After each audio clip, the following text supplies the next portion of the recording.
bilang selamat pagi, kalian jawabnya pagi, pagi, pagi, luar biasa. Bisa? Bisa. Oke, kita coba. Selamat pagi anak-anak. Pagi, pagi, pagi, luar biasa. Luar biasa, terima kasih. Apa kabar kalian hari ini? Baik, Ibu. Sekarang kalian jam pelajaran apa? Matematika. Matematika. Sudah siap belajar? Siap. Sudah siap? Sudah siap mulai pembelajaran? Ibu minta Tindian pimpin kita dalam doa. Baik teman-teman, sebelum kita memulai pelajaran, marilah kita berdoa. Berdoa selesai. Nah, hari ini kita masuk pada topik bahasan selanjutnya, yaitu tentang analisis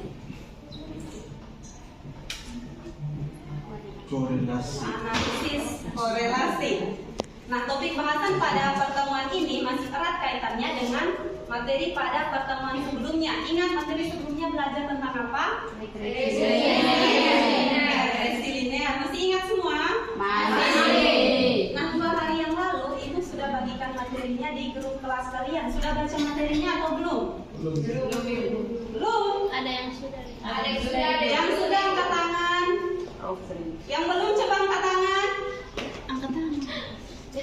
Nah, kalau bagi yang sudah, di materi yang Ibu bagikan itu sudah Ibu cantumkan dengan tujuan pembelajaran. Ibu minta Sinta coba bacakan tujuan pembelajaran.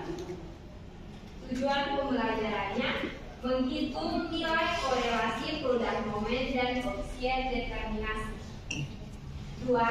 Menginterpretasikan nilai korelasi produk momen dan koefisien determinasi dalam proses analisis regresi linear.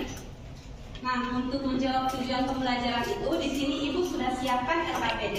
Silakan kalian membentuk kelompok 4 sampai 5 orang. Ini Ibu bagikan dulu LKPD-nya.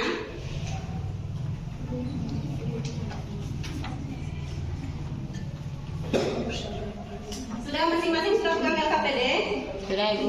Di situ dari LKPD itu kalian bisa gunakan materi yang sudah Ibu bagikan, juga tautan yang ada di LKPD itu untuk berdiskusi dan menyelesaikan pertanyaan-pertanyaan yang ada di LKPD. Ibu kasih waktu 10 menit untuk berdiskusi.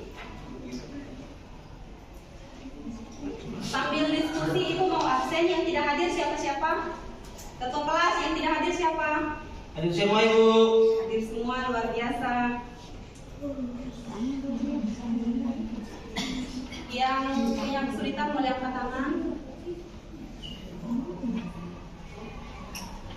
Sudah.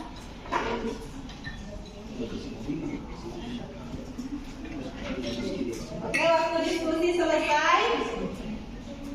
Sekarang Ibu minta kelompoknya Putri untuk menjawab pertanyaan nomor 1.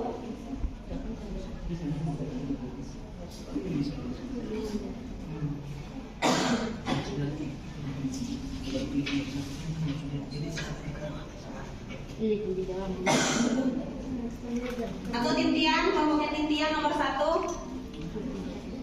Baik Ibu, terima kasih. Kelompok kami akan menjawab pertanyaan nomor 1. Terlihat bahwa jika nilai mutlak dari R sama dengan 1, maka korelasi antara variabel X dan Y dikatakan sebagai korelasi positif sempurna karena kedua variabel bergerak dalam arah yang sama. Artinya setiap variabel X mengikat, variabel Y juga ikut mengikat. Sedangkan jika nilai mutlak R sama dengan -1, maka dikatakan korelasi negatif sempurna karena ada hubungan yang berbalik dari kedua variabel. Artinya setiap variabel X bergerak meningkat, nilai variabel Y akan bergerak menurun. Bagaimana kelompok yang lain, ada tambahan? Sama Ibu. Sama pas. Luar biasa, ada banyak kepala tapi punya jawaban yang sama, pemikiran yang sama. Oke, kalau begitu karena tadi kelompok 1 kelompoknya Putri terlewat, sekarang nomor 2 kembali ke kelompoknya Putri. Baik Ibu, untuk jawaban kedua, jawaban dari kelompok kami itu tidak Ibu. Alasannya karena penyebaran data tidak memiliki arah yang jelas. Tidak memiliki arah yang jelas. Kelompoknya Peter bagaimana? Ada tambahan? Sama Ibu. Sama? Sama. Oke, kalau sama kita lanjut nomor 3 di kelompoknya Peter. Nomor 3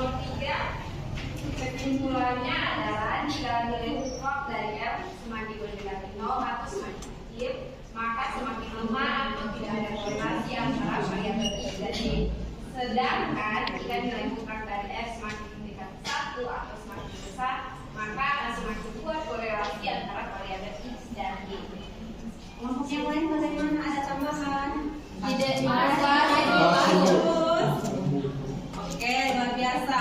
Nah, dari LKPD yang ada dan dari 3 pertanyaan tersebut, kesimpulan apa yang kalian dapat dari kedua gambar di LKPD tersebut? Untuk gambar yang pertama, siapa yang mau kasih kesimpulan? Gambar yang pertama dan kedua. Ada atau tidak? Kalau tidak, biar ibu yang kasih kesimpulan. Jadi untuk gambar yang pertama, masing-masing coba perhatikan gambar di LKPD situ. Ya, Ibu. Jadi suatu korelasi itu dikatakan positif sempurna jika kedua variabel, variabel X dan Y itu bergerak dalam arah yang sama. Bisa lihat di gambar toh. Jadi setiap variabel X meningkat, variabel Y juga ikut meningkat. Kemudian dikatakan korelasi negatif jika kedua variabel bergerak dalam arah yang berlawanan. Setiap nilai X meningkat, nilai Y justru menurun. Nah, untuk kesimpulan untuk gambar yang kedua, semua sudah lihat gambar yang kedua? Jadi gambar yang kedua itu, jika nilai dari mutlak R semakin mendekati 1 atau nilainya semakin besar, maka itu dikatakan bahwa korelasinya itu kuat atau lemah? Kuat. Bisa lihat di gambar yang di LKPD atau tidak? Bisa. Jadi kalau mutlak R itu semakin mendekati 1 atau nilainya semakin besar, itu dikatakan sebagai korelasi yang kuat. Sebaliknya, kalau nilainya itu mendekati 0 atau nilainya semakin kecil, artinya korelasinya lemah. Kemudian jika nilai mutlak R itu sama dengan 0, artinya tidak ada korelasi antara variabel X dan Y. Ada pertanyaan? Ada, Bu. Pas, tidak ada? Pas, Bu. Kalau begitu, sekian untuk hari ini. Pada pertemuan selanjutnya, materi kita pada pertemuan selanjutnya itu, kita akan belajar bagaimana menerapkan koefisien korelasi dalam permasalahan di kehidupan sehari-hari. Jangan lupa dipelajari materinya. Sekian untuk hari ini. Ibu minta Rian bimbing doa untuk akhiri pertemuan ini. Mari kita berdoa, kita berdoa. Berdoa selesai. Terima kasih untuk hari ini. Selamat pagi semuanya. Selamat pagi.